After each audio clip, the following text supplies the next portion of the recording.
Hello, everybody. This is Bill De La Cruz, and you are listening to the Origination Point podcast. And I want to share some thoughts on the Israeli-Palestinian war. And the reason why I'm sharing some thoughts is if you are a subscriber, you heard the last podcast with Dr. Heather Brown where we were talking about reality. And one of the things that we were talking about is we all have a different perspective of what reality is and what it looks like. And I had a listener on Instagram ask me, well, how does this idea of reality and fighting over whose reality is right or wrong, how does that play out in relation to the Palestinian-Israeli war? And I've had to think about it for over a week because it's a great question and it's a complex situation. I personally think that the annihilation of children, elders, and innocent people in this war is not right, whether they are Palestinian or Israeli. And the reality for some that your ethnicity and your identity dictate the worth of who you are and what you stand for, I believe is a false narrative based on that person's perspective of reality. At times, we have to challenge how reality is defined and really understand the impact of something like a war where a lot of innocent people are killed. And through that process, a lot of innocent people are defined as the enemy. And I think that was indicative after 9/11 when Muslims were all looked at as terrorists because the people who created that attack had a Muslim background. And yet we know that not all Muslims are terrorists. Many people deplore terrorism and the ways that it is used against people. And the reality is that those kind of people are in every society, including here in America. And that doesn't make all of us part of that group. And so that's what I mean by at times we have to challenge how reality is defined. We have to challenge each other's perspective of reality and the impacts of our actions and of the actions of those that we know are creating horrible situations or creating terror. We may not always agree. And I think in the case of the Palestinian-Israeli war, we need to think about the realities for all of the innocent people who are being impacted. And this binary approach that if you're for one side, it means you're against the other, creates a whole nother lens of reality that is really divisive and dehumanizing. As a humanist, I can be against the killing of innocent people in both sides of this conflict and still support Jewish people and still support Palestinian people to live a rich, full life where they can be their most authentic self. I should not have to choose one or the other. And I shouldn't have to be afraid to have a conversation like this one for fear of being alienated or dehumanized. And the Israeli-Palestinian conflict is a deeply rooted and multifaceted struggle that's led to the tragic loss of countless innocent lives on both sides. And the killings of innocent Palestinian Jews is heart-wrenching manifestations of a conflict that seems perpetually stuck in a cycle of violence and retribution. And the concept of reality in this context is highly contentious and subjective. It's influenced by historical narratives, personal experiences, and ideological beliefs. And so we have these competing narratives and realities, and narratives are the story that I'm making up that in some ways justify the reality that I want to believe. And so for many Palestinians, the reality of their existence is defined by displacement, occupation, and systemic marginalization. The creation of the State of Israel in 1948, known as the Nakba or catastrophe to Palestinians, led to the displacement of hundreds of thousands of Palestinians. The subsequent occupation of the West Bank and the Gaza Strip in 1967 and ongoing settlement expansions are seen as continuous infringements on their rights and sovereignty. Israel, on the other hand, often view the establishment of their state as a legitimate and historical return to their ancestral homeland, a sanctuary following the horrors of the Holocaust. The reality for many Israelis includes the constant threat of violence from militant groups and the need for security and survival in a hostile region.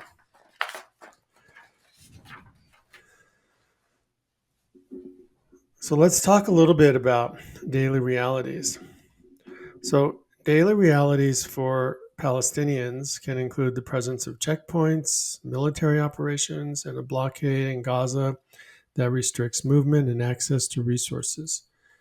The recent escalation in violence, including airstrikes and armed confrontations, exacerbates feelings of insecurity and despair. The daily life for Israelis are the threat of rocket attacks from Gaza and violence from militant factions who contribute to a pervasive sense of vulnerability. The need for secure borders and defensive measures are seen as non-negotiable for the protection of their citizens. So here you have these realities of two groups of people that are both similar and dissimilar, and both are real for the folks within those groups. The killing of innocents, whether Palestinian or Israeli, is a tragedy that underscores the human cost of this enduring conflict. These deaths are often used to bolster each side's narrative, fueling further hatred and mistrust. Civilians in Gaza and the West Bank, including children, often bear the brunt of military operations and airstrikes. Their deaths are seen as emblematic of the disproportionate use of force by Israel and the broader systemic injustices faced by Palestinians. Israeli civilians, including those killed by rocket attacks or acts of terrorism, represent the constant threat to Israeli life and security. And these deaths are portrayed as a result of militant aggression and the existential threat posed by hostile neighbors. So, as we start to think about this whole idea of reality, I think that rather than fighting against it, we have to understand that both of these realities are correct for these groups of people. And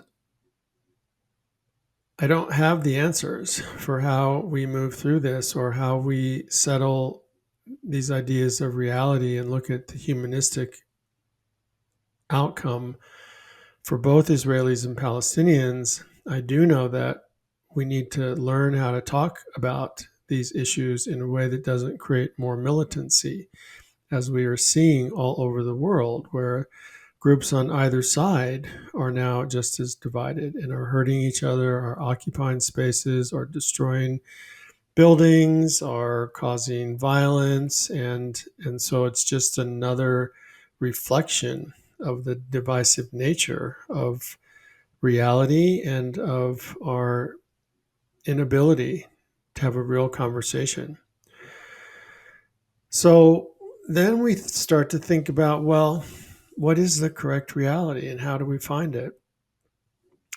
Determining whose reality is correct is a complex and perhaps impossible task, because day to day, I'm sure that the descriptions of what an Israeli citizen and a Palestinian citizen go through is their reality for that day. I think the bigger challenge is what's the cause and what's the solution? Reality in this conflict is heavily shaped by individual and collective experiences, historical grievances, and even the media through which information is disseminated. So there's some really long-standing issues in this conflict that didn't just start when this war started. They've been going on for hundreds, maybe even thousands of years. And the portrayal of the conflict in the media today can significantly influence public perception, The Palestinian media often highlights the humanitarian impact of the conflict on its civilians, portraying Israel as the aggressor. And then conversely, Israeli media emphasizes security threats and the actions taken to protect its citizens, casting Palestinians as instigators of violence. And then, as we're again seeing today, the global opinions are also divided. Some countries are for recognizing a Palestinian state, and some are against it. And some countries and international organizations are condemning Israel's actions as violations of international law, while others are defending Israel's right to self-defense. And that's an interesting dichotomy of reality, because with Israel choosing to defend itself, obviously it's going to cause humanitarian impacts for the Palestinians. And so that's why it's so complex. And this is such a challenging time that we have in relation to what the right steps are. What is real, though, is the psychological impact of continuous violence shapes reality for those living in the region. Traumas and losses harden attitudes and perpetuate a cycle of fear and retaliation, making reconciliation increasingly difficult. And as this has gone on for so many years, we're now seeing generations of young people who grow up in this violence and in this divisive culture, who are now adults and are shaping the lens of what we're seeing today. And when you've grown up with war and division and the killing of each other as a solution to solving problems, then that's normal. That's reality. And so that's why this is such a complex conversation, to not only decide what is real, to really think about, well, what is the solution here? So finding a path to peace requires acknowledging the multifaceted realities of both sides, and not by picking sides, or not by saying one side is better than the other. You know, on one hand, in Hamas, a terrorist group that has fully infiltrated within the Palestinian community, is not much different than when we saw all Muslims as terrorists after 9/11, where we looked at how those terrorist approaches infiltrated a community, a religion, and yet everyone was defined as being that. And that's what we're seeing today.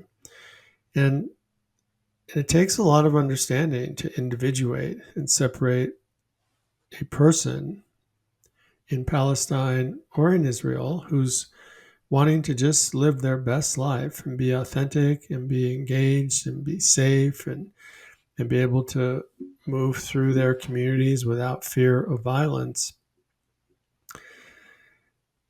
from the people who are doing a lot of this horrible damage.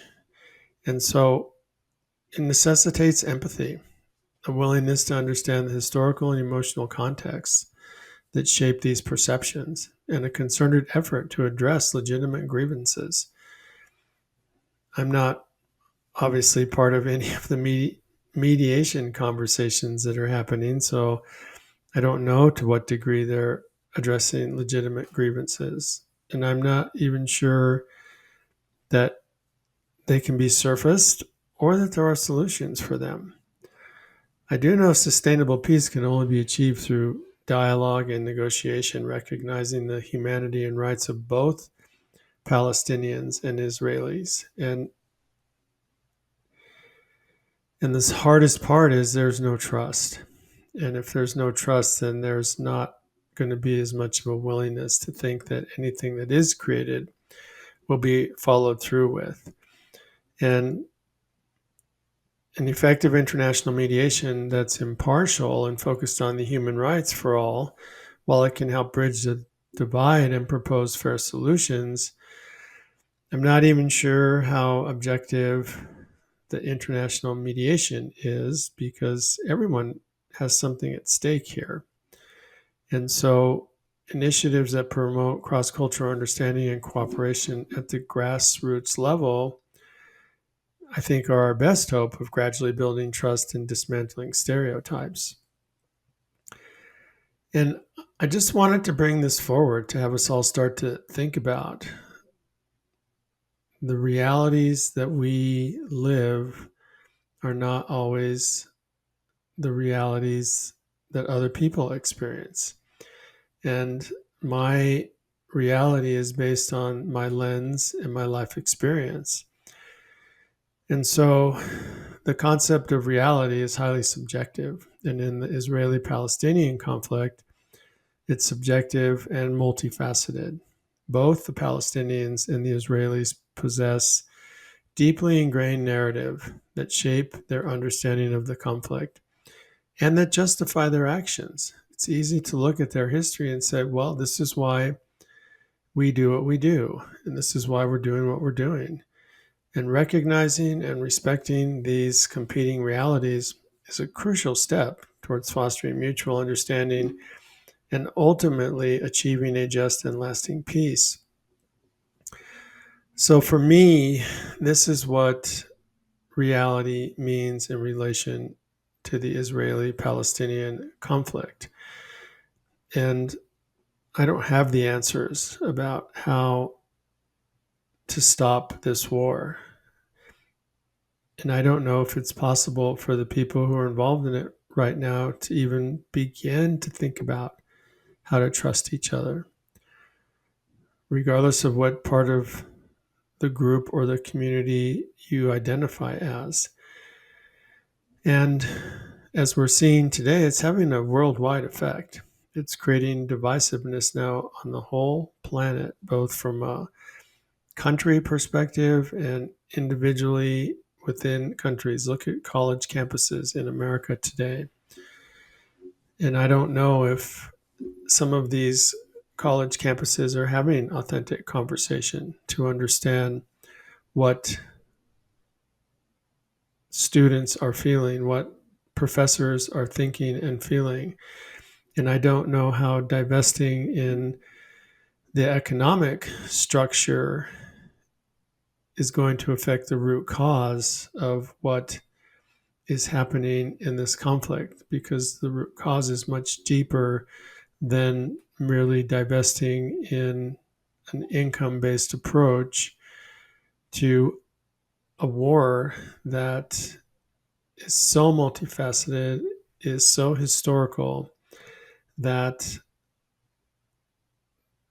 there's a lot of different ideas and a lot of different realities that we have to talk about. So, my encouragement to everyone who's listening is to really think about not only what's happening in this war, think about what the messages are and what the meaning is for us moving forward in our own country as we dive deeper and deeper into divisiveness, not just about the Israeli Palestinian conflict. We also have a huge divide politically in this country. We've got a huge divide based on identity in this country. And we're not talking about it either.